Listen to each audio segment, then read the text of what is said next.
Hello everyone, I hope you're doing well and finding things to entertain yourself and that you don't have too much schoolwork to do. But I'm sure that if you do, then you're keeping on top of it and balancing that out with doing some jobs around the house and finding time to socialise online with your friends and see your family. I've been having lots of FaceTime calls with my family and my friends and keeping in contact with people, which is very important for all to do at this time. One of the hardest things to do though when FaceTiming or making videos is finding the right background, but first world problems. But today is April Fool's Day, and I wonder whether any of you have managed to get anybody in your house so far. Maybe you've changed someone's alarm sound, so instead of having a nice peaceful ringtone like this, you change it to something amazing like this.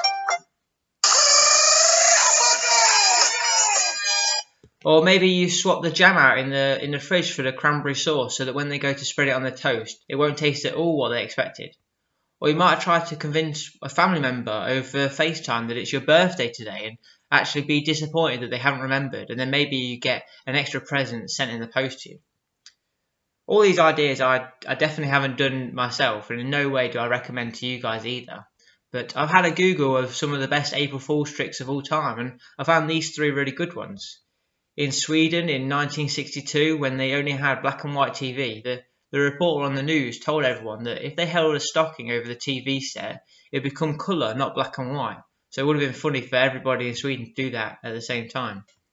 In 1976 on the news, they said that this is a once-in-a-lifetime event was happening where all the planets were aligning and they weakened the Earth's gravitational pull, so that if you jumped in the air at the exact right time, then you'd start to float. And in 1998, Burger King announced that their new left-handed burger would now be on sale. Something I'd be interested in actually. All these tricks manage to fool people, although they might seem a bit silly to others. And not only is today April Fool's Day, it's also the start of April, and that always reminds me of Easter not being too far away.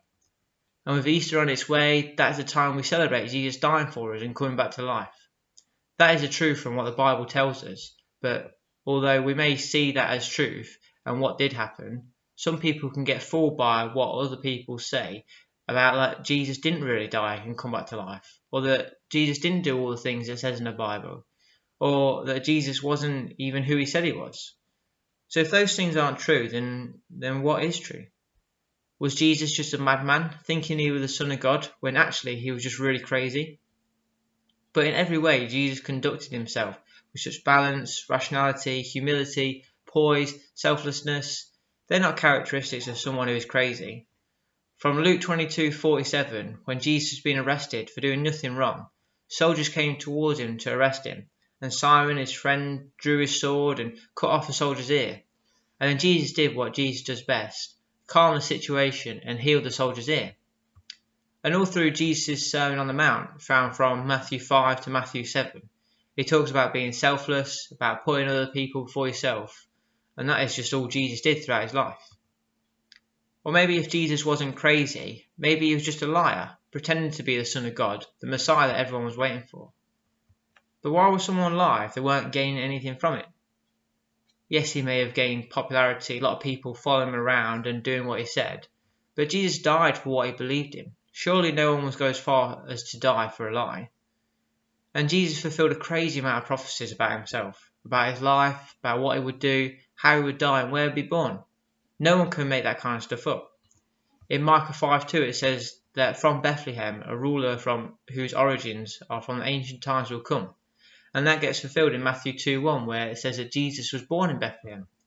In Hosea 11:1 it says that out of Egypt God will call his son. And that gets fulfilled in Matthew 2:14 where Joseph takes Mary and Joseph to live in Egypt while Jesus was still just a baby.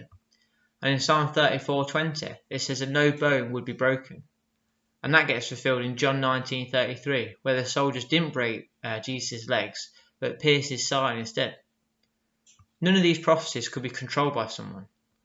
So to say that Jesus was crazy or a liar is just too far-fetched for me, and the only logical explanation is that Jesus was who he said he was, that he did do all those things it says in the Bible, and Jesus did die and come back to life.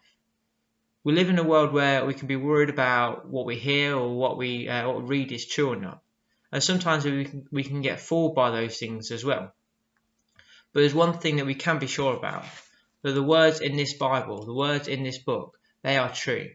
And if we keep this close to us and read it often, then we will know the truth as well and not be fooled by the tricks of the world.